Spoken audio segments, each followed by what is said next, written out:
Hi, my friend. It is June 11th, and I'm Pat Sloan for our Jumpin' June quilt challenges. And today, the theme is It Matters. It Matters is about thread. Thread, thread, thread, thread, thread.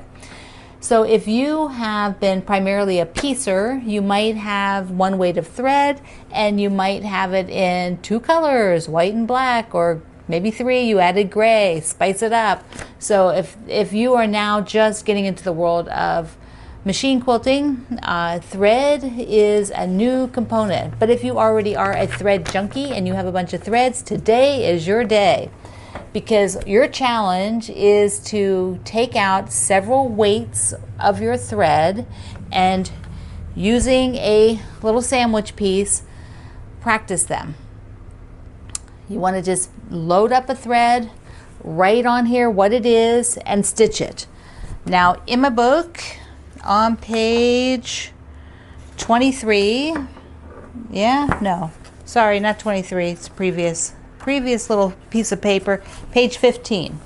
So page 15, I have this whole section here that tells you what the threads look like, so you can see them up close. I'm going to talk about them here a little bit and then discuss, because we're doing this with a walking foot. Now you could do this with a free motion too, so if you're going to stick with free motion and not take a break for a few days and try your walking foot, then you can do this same challenge today for thread with your free motion. But with the walking foot, that's what I'm going to demo. But first, let's just look at the thread. So I have got several spools here. I use Orifil thread, which are my wonderful friends in Italy. They're based in Milan.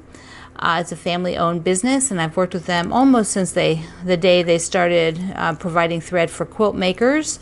They do threads for lots of other industry as well, but we are lucky to have them focused on us as quilters.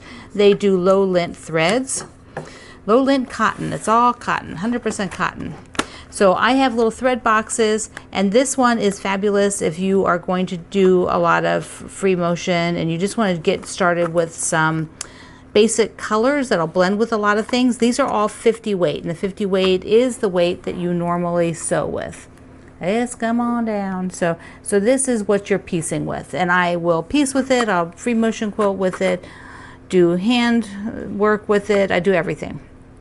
Now, I've done this before, showing you the weights, but I'm going to show you again. So we have they're all colored by the spool. The 50 weight are orange spools, and these are the small spools. These are the regular size spools. So it's orange for 50. Then 40 is going to be, let me just stick this in here. 40 is going to be just a little bit thicker. So when you lay it out and look at them, and when you stitch them, it will be just a little bit thicker. Use the same thread in the bobbin. Then that's the green. The gray is 28, and it tells you on the bottom what it is. On the little label here, it says 28. So this thread is going to be, I can take the bottom off to pull the thread, so I lock that thread in there and just put the bottom back on. So this 28 is going to be thicker than the 40. So it gets thicker as the number gets smaller.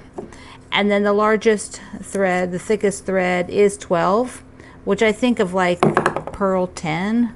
I think kind of, you can probably even see how, the thicknesses of these. There we go. So here we are. This is the order: the green, the blue, the tan, and then the 50 is thinner. So I've got 50 on my machine right now, and I want to talk a little bit about the walking foot and stitching.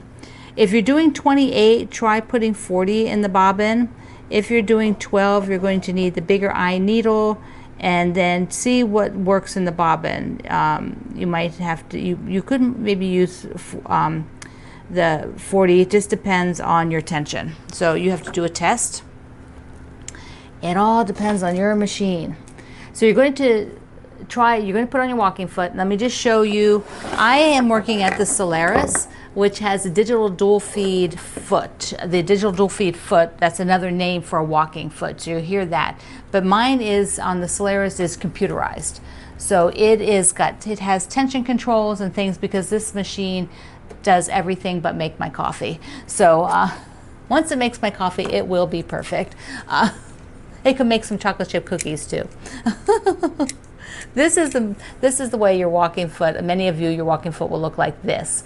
So it doesn't like plug, like mine actually plugs in to the, see right there? I plug it in and it's a lot bigger. See the difference? Here, let me just pull this down. There you can see the difference in size. You know, it's a lot bigger machine because it has got electronics kind of stuff in it. So there you go. You don't need that for your machine. That just happens to be what mine is. Okay, let's come on down here and do a little walking foot quilting.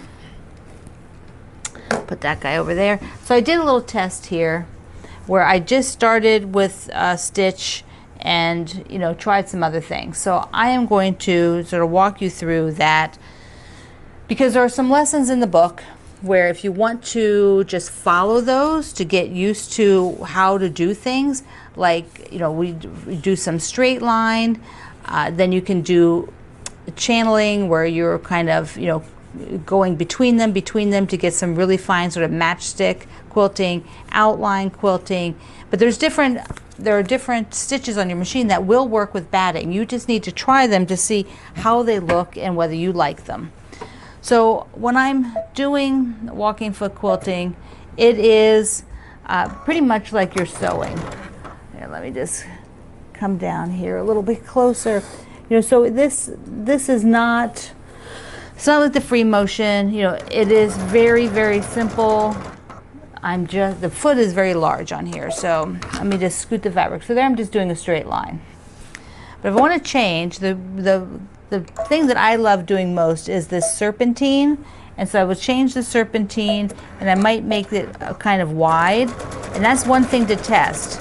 There I'm scooting along pretty fast. So here's a very soft, open serpentine. Let me change it so that it is tighter. I'm going to take it, whoops, I'm going to take it down so it's more curvy. All right, and when it's more curvy, it will take longer to stitch because it is going back and forth like this. All right, so let's look at that. All right, so there's the difference. That's sort of a big difference in how fast. Like if I am taking this, I am moving distance-wise very quickly. If I'm doing this, I'm making peaks and valleys, and it takes a little longer to stitch like this. But I like the effect of this. Maybe something a little bit more open, tad more open than that. Now this machine does have this really fun sort of random stitching. And that would be neat if you wanted to fill in like a little inner border and you just wanted it kind of random and to play around with it. Now it is going to take longer. Let me turn that on and just stitch a little bit for you.